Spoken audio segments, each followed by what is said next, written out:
a Democrat. There's no room in America's democracy for political violence. I'm grateful for law enforcement's fast response. I'm glad the former president is safe, and my thoughts and prayers go out to everyone involved.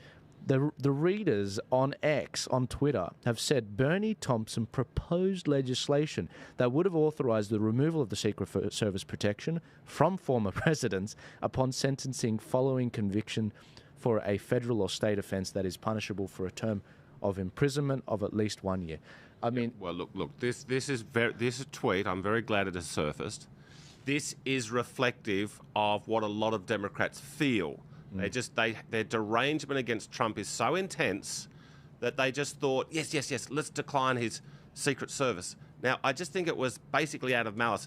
If they knew in advance it would result in where we are, they would have said, oh, look, we shouldn't do that. That would be silly. But they just can't help themselves. They're driven by emotion.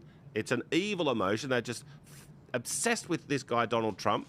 And but look, yeah, on the put options, okay, I agree it's interesting and it needs to be looked at. My hunch is it's a coincidence, if it's true, and it probably is true. It's an odd coincidence, so it needs to be looked into. I mean, the alternative is that somebody on Wall Street, if it wasn't a coincidence, it means that somebody on Wall Street took a massive punt that the Trump social stock price was going to collapse on Monday. Okay, now if Trump had died, would have. I mean, Truth Social has gone through the roof. It's up about 30% because he survived.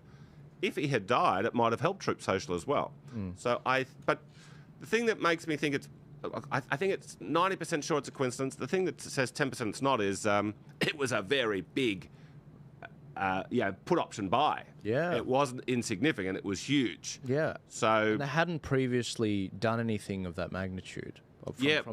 No, I agree. So, look, there's going to be a major inquiry into this, what we would call a royal commission. Like, something big like this, there has to be.